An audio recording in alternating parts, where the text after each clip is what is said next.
Why do you come to church? Why do most people come to church? I think the answers to that question are pretty varied. But it has something to do with the fact that they want God, or we want God to be a part of our lives. We want to rise above the trivial and the mundane to find a deeper meaning and purpose and significance to life. We desire a spiritual dimension to who we are in a way that enriches our lives, that we experience love and joy and peace and grace and wonder and reverence and awe. We want to connect with God. We want to walk with God. We want to really know God. We want the kind of relationship with God where we feel his presence in life, like everyday life, not just on Sunday, but on Tuesday at our meeting at the office, or on Thursday evenings when we're playing tennis, or whatever it is. We just want God to be there. We want to have him a part of who we are and what's happening in our lives. And so we go to church on Sundays for an hour, maybe two, and some of us come more often than others. Some of us are there most every Sunday, or every Sunday that we can be, and others, maybe more like, once or twice a month, which comes out to like 3 or 4 hours a month. And the other 717 hours, we're working, or going to school, or paying bills, or doing yard work, or picking the kids up from school and taking them to practice and helping them with their homework, or playing golf or tennis or bowling or basketball or whatever. And then we're kind of, tired, and we just want to go home and veg in front of the TV, binge watching Blacklist or Downton Abbey. And we come to church to try and fill up on God because we're tired and stretched and worn out. And we want more of him in our lives. And it's good. And it really is. When we're here, it's awesome. And most of the time, I hope most of the time, it's inspiring and it's challenging. But it doesn't always exactly fill us up in the way that we really desire or we really need in giving us that rich, dynamic, vibrant, abundant relationship with God where his presence is just with us all the time, because it's a long time in between pit stops. And so I have a question. If you were to counsel someone on how to have a rich, deep, abiding relationship with God, would you counsel them to, pretty much make everything else in your life a priority and then give God 3-4 hours a month? You say, well, that's not fair. I mean, church is only once a week, and my schedule is such where I just can't make it to small group. I really can't. I'm not much of a reader, and when I pray, it's hard to find things to pray about, that last longer than 5 minutes. So what do you expect me to do? And I think two things here are really essential. The first off is that if we genuinely desire a rich, deep, abiding, vibrant, dynamic relationship with God, then it is important to make our relationship with God a priority in our lives. Like no games, no excuses, no rationalizing. Because even in the current paradigm of how we do church and how we think of church, most of us really could do better than 3 or 4 hours a month. Church attendance and Sunday school and small group or Bible reading or prayer or just getting together with a Christian friend to talk about spiritual things can take priority over sleeping in on Sunday mornings. And television and sports and even work, especially when we're already stretched so thin at work, we're there 60, 65 hours. Like most of us could make that work if we really wanted to, and we just choose not to so much of the time. And this idea of saying, yeah, I really want this incredible relationship with God and then make everything else a priority is a classic case of wanting to have our cake and eat it too. Second thing I think that's really essential for us, if in our hearts we truly want a dynamic relationship with God, this vibrant relationship with God, is that we have to learn how to live spiritually within the natural rhythms of our lives. Because the truth is, even if you went to church every week, or twice a week, or 3 times a week, it's not enough to give us what most of us think we want in our relationship with God. Most of us compartmentalize spirituality into 1 or 2 or 3 sacred hours a week. And that's insufficient for that ever-present, constant sense of spirituality in our lives. Somehow, some way, it's important for us to carry faith and spirituality into the marketplace. It's important for us to infuse faith and spirituality into the natural rhythms of our lives and relationships and schedules. And there's a passage in the book of Acts that I think gives us great insight into this and how they functioned and how they worked. And it's up here on the board. And I just want to go ahead and read it because it's an incredible passage. I've preached on it many times, but not the way we're going to talk about it today. And it reads like this. They devoted themselves to the apostles' teaching and to the fellowship and to the breaking of bread and prayer. Everyone was filled with awe, and many wonders and miraculous signs were being done by the apostles. All the believers were in common and had everything in common, selling their possessions and goods. They gave to anyone as he had need. Every day in the temple courts, they continued to meet together, or every day they continued to meet together in the temple courts. They broke bread in their homes and ate together with glad and sincere hearts, praising God and enjoying the favor of all the people. And the Lord added to their number daily those who were being saved. And we read this description of life and spiritual vibrancy in the early church, and we think to ourselves, man, I want some of that. And who wouldn't? God is moving. Cool stuff is happening everywhere, and there's this very real sense, this very real feeling that they were a part of something incredibly special. And I think it's important for us to notice or at least remark on kind of the pattern of this and what it looked like. They were living their spirituality out in full view of all the people in the marketplace. They were infusing faith and spirituality into the natural rhythms of their lives and relationships and schedules. They didn't compartmentalize spirituality into 1 or 2 or even 3 sacred hours during the week. It was an everyone, all the time, everywhere kind of thing. It was very kinetic. Just happening, all the time. And we see this. They were devoted to teaching and prayer and fellowship and the breaking of bread. And the way the passage reads, and the context of the passage is, these things were going on all the time, not just on Sunday. All the believers were together. Again, the implication, all the time. They ate together. They met in homes. They met in the temple courts.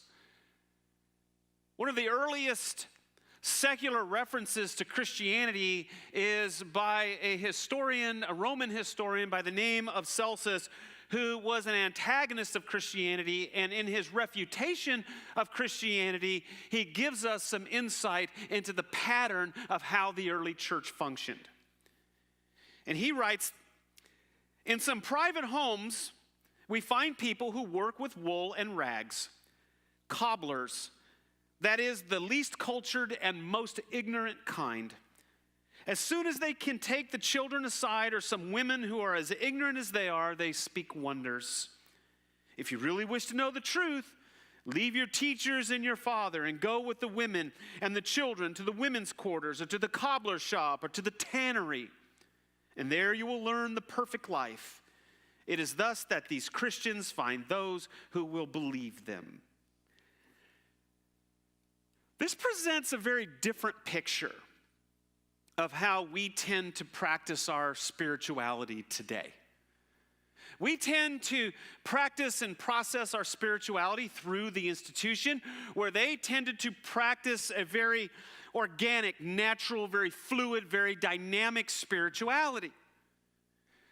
Like if we collectively, as the church in America, if we no longer provided buildings in which to meet and services and activities and leaders for those activities and curriculum and everything else that goes along with it, many, if not most Christians, would have no idea what to do next.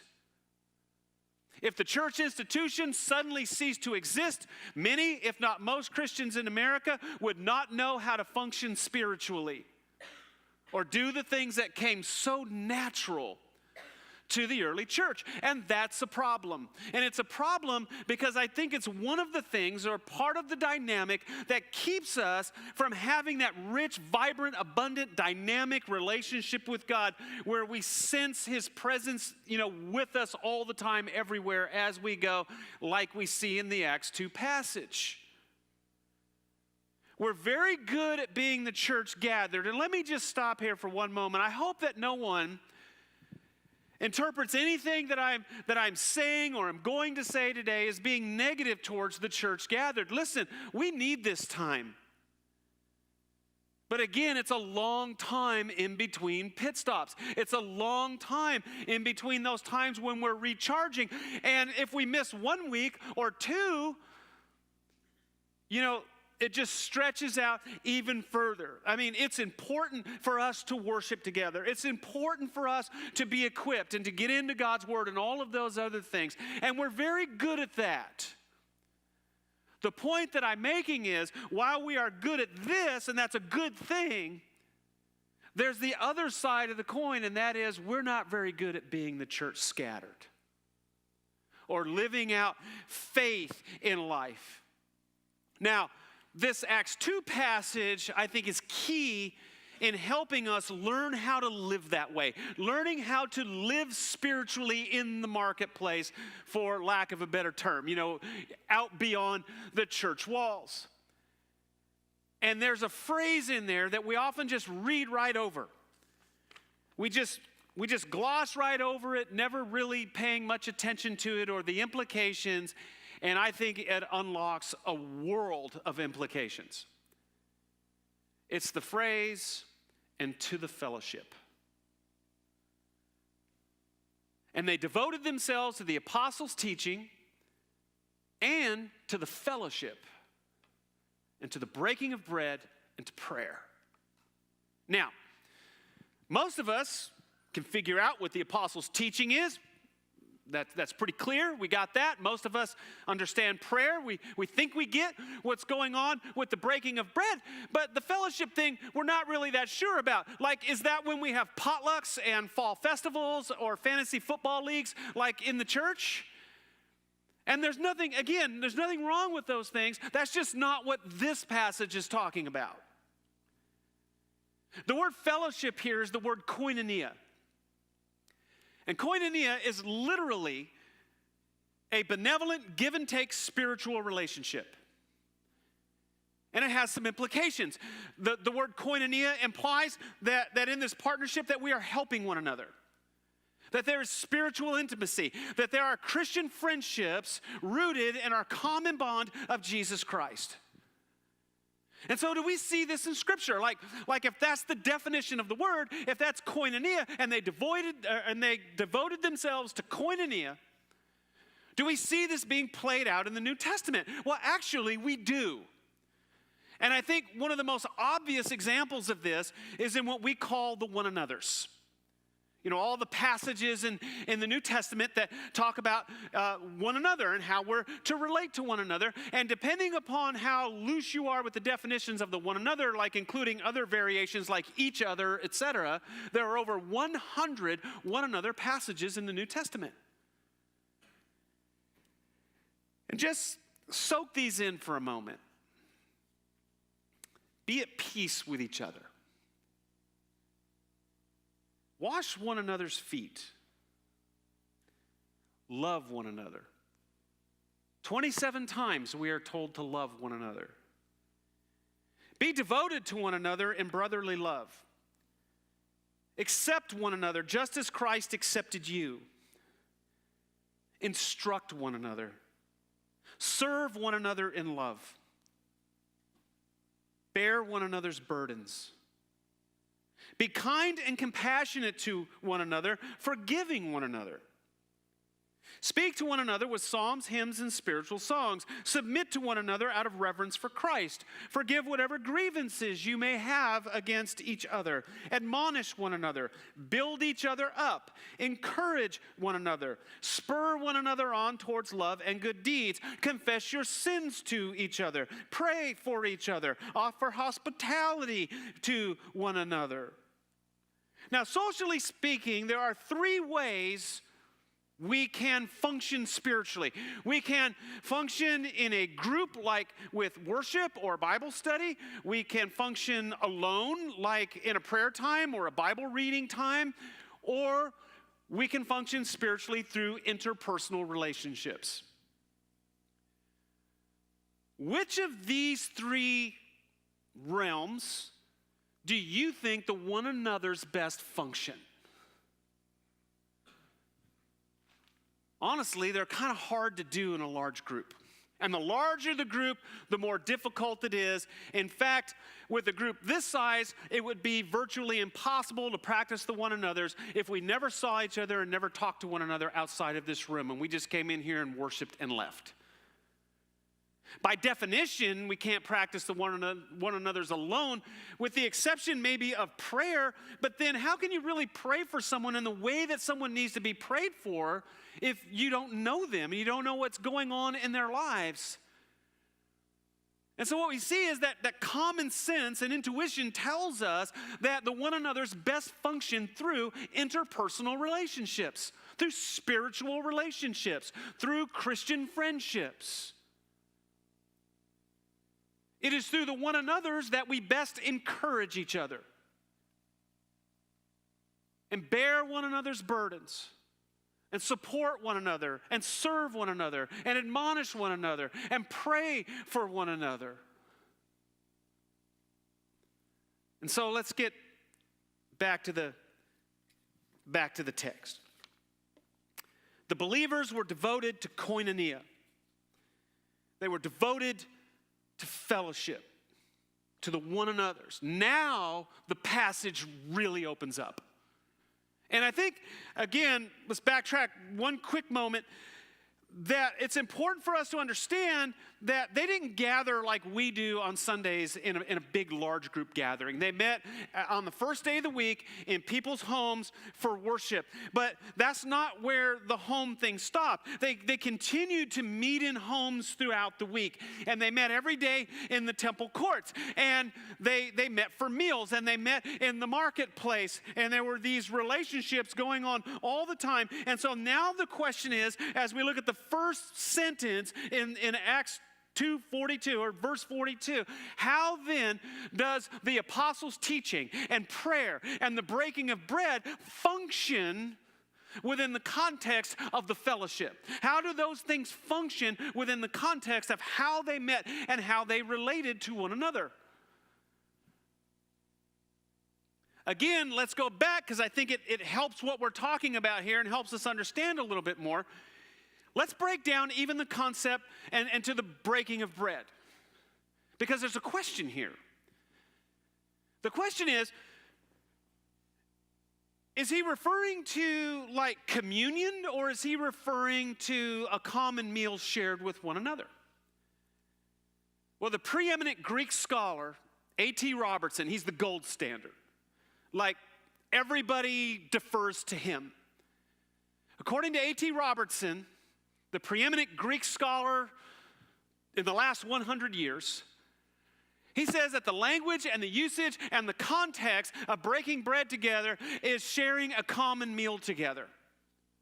Now, he's quick to point out that communion was very important to the early church, and it very well could mean both, but the text doesn't necessarily indicate that it's both. And so at the very least, what's going on is that there's a lot of people having a lot of meals together kind of all the time and everywhere. And so back to our question. How do we practice the fellowship? How do we practice koinonia? How do we practice the apostles' teaching and prayer and the breaking of bread in the context of koinonia and the one another's and the fellowship? Well, there's a lot of hanging out going on. There's a lot of meals, a lot of spiritual conversation that's going on all the time.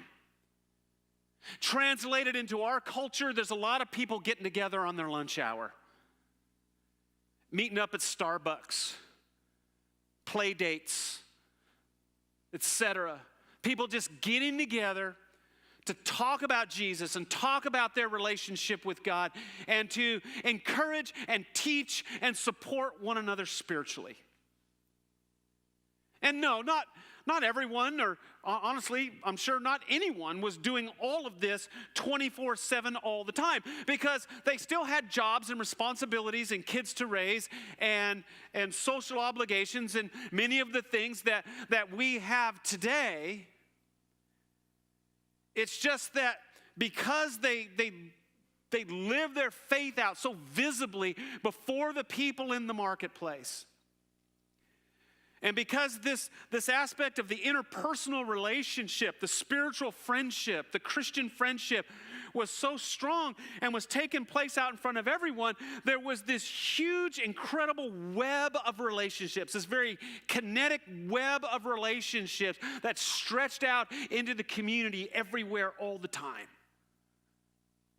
And it was powerful. Because people were meeting together and they're doing the one another's because that's how they understood practicing their faith. Did they meet in groups? Yes, they did.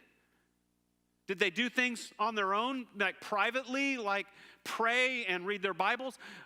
And maybe they didn't exactly have what we know as our Bible, but they had scriptures. Were they reading scriptures and doing those things? Absolutely they were.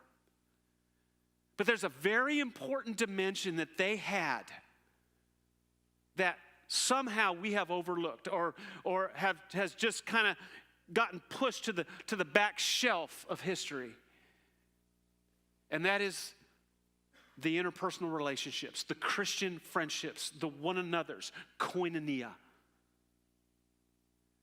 And that's what gave them that day in and day out. Again, it's a long time in between pit stops. But what if there's a pit stop, every day or every other day?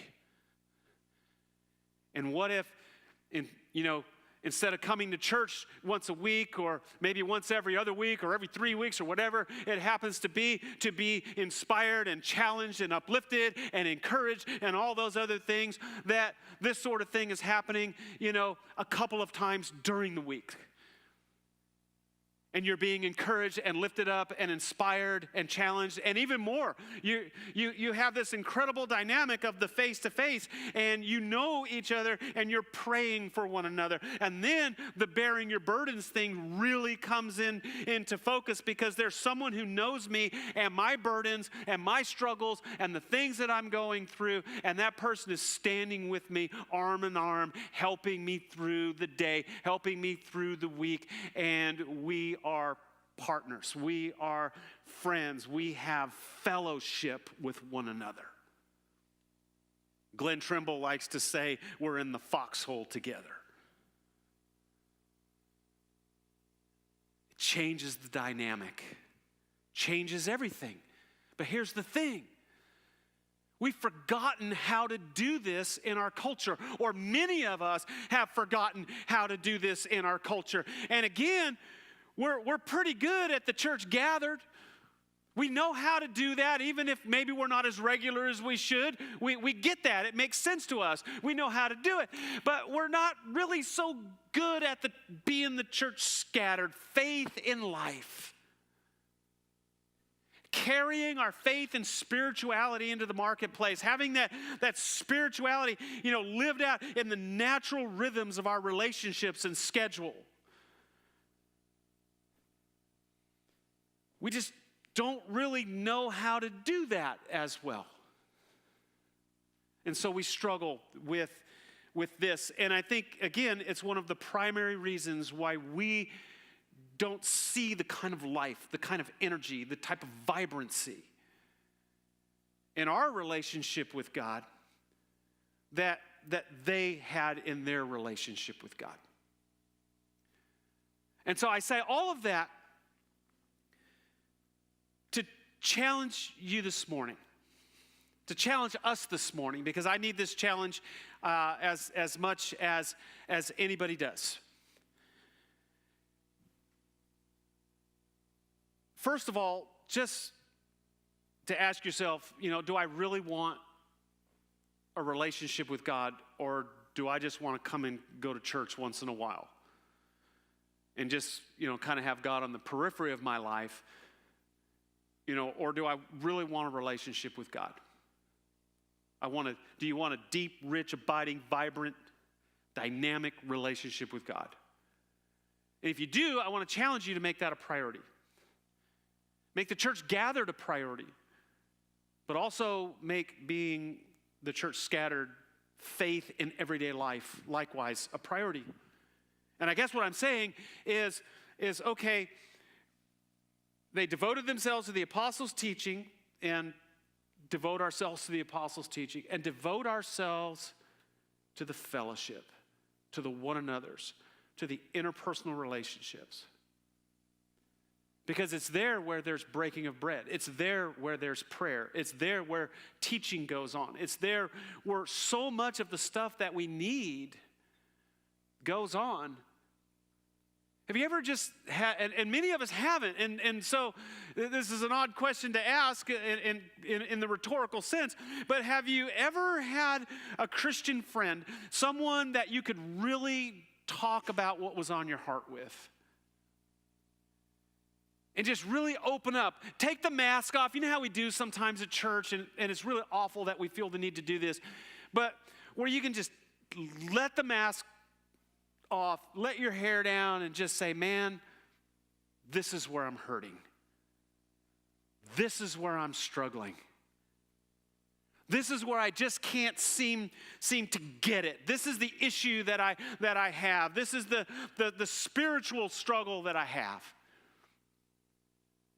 And that person is just encouraging and praying with you and helping you and just walking with you during that time. If you've never had that time in your life, it is electric. It's a game changer. And if you have had that relationship, you know exactly what it is that I'm talking about. And then imagine an entire church engaged in those kinds of relationships, and then coming together on Sunday, and what the gathering is like. it would have to be absolutely incredible. And so I want to challenge you this morning to ask yourself, man, do I really want a relationship with God? Like a real one, like every day, present in my life. And then to make that relationship our priority, including the interpersonal relationships. And then it goes back to the elephant in the room, but we don't know how to do this. I may as well be asking everyone in the room except Andy to do nuclear physics.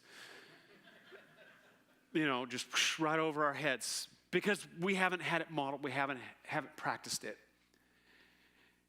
And this is a piece of our spirituality that some of you know that we've really been working towards a long time. And I personally have put a lot of effort into try to resource us and help us and equip us and empower us to be able to do that. And so now we've kind of come to that point where we're going to begin this emphasis in our church of trying to build these interpersonal relationships, faith in life, faith, spirituality in the marketplace, so that we can, be growing and building up in our faith and our relationship with God all the time. And so if you don't know how to do this, so again, I want to challenge you to find someone in your life that you can do this with. Whether it be your spouse or a friend at work or someone in your neighborhood or wherever. And if you don't know how to do this, then we want to help you. We want to equip you. And some of you have heard about Thrive 316, and that's a web resource that I developed. And this is what I developed it for. I know that some of us are using it for devotions. I know that some of us are using it in our small groups. That's really not what it was developed to do. And if you're using it for that, great, continue to do it.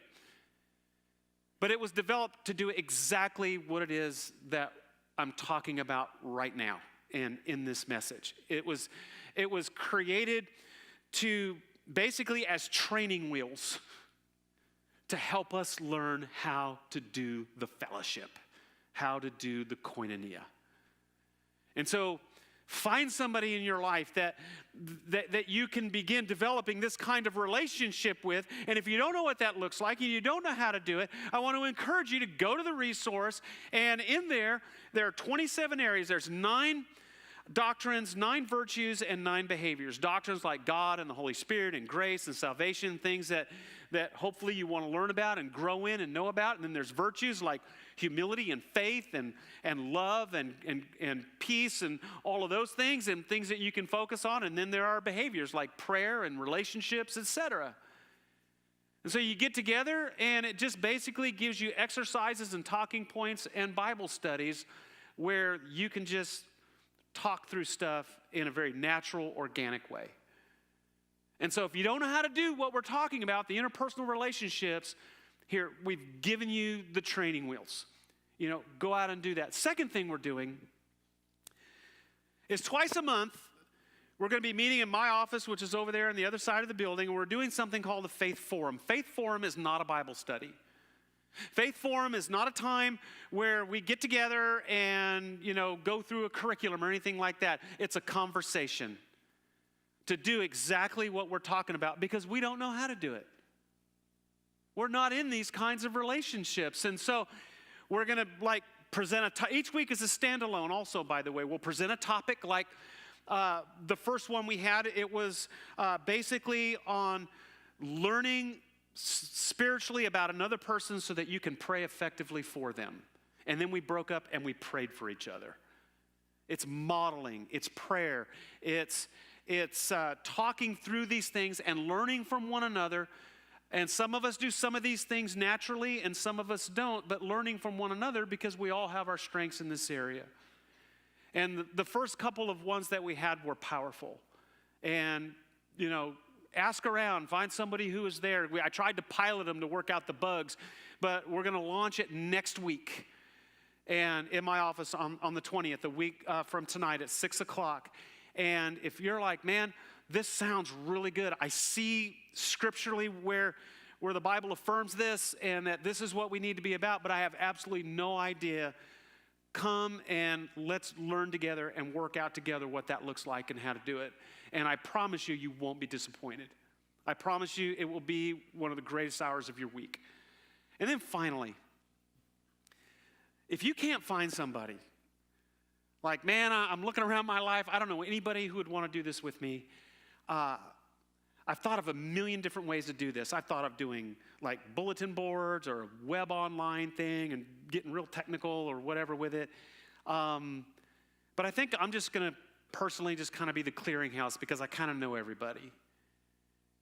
And if you let me know that you're looking for someone to do this with, tell me. And everybody who tells me, I'm going to do my best. And I'm not just going to make an assignment, but I'll do my best to help you find somebody that works with you, your temperament, your gender, and your schedule to get you together to begin doing this sort of thing with. And so we want to do everything we can. I'm just not going to stand up here and say, okay, koinonia, fellowship, one another's, we need to be doing this, and then say, okay, see ya. This is powerful stuff. And spirituality in the marketplace, in life, gave so much vibrancy in life spiritually to each one of those early Christians and so much vibrancy in life to their movement. And we need to learn how to be the church gathered and the church scattered if we want to capture the kind of life and energy that they had. Because it wasn't once a week. It was stuff that was going on all the time, and it was incredible. And so again, I want to encourage you, check out Thrive 316. There's cards out in the Welcome Center with the web address on it. But again, it's thrive316.com. Come next Sunday night. Talk to me if you want to do this with somebody, and we will make it happen. And in the next couple of weeks, I'm going to talk about some other dimensions of this as well. And again, I think it's such an important element as we move forward as a church, as we move forward as a movement, especially as Christians become more and more marginalized in society. We have to figure this out if we're not just going to survive but thrive as a movement.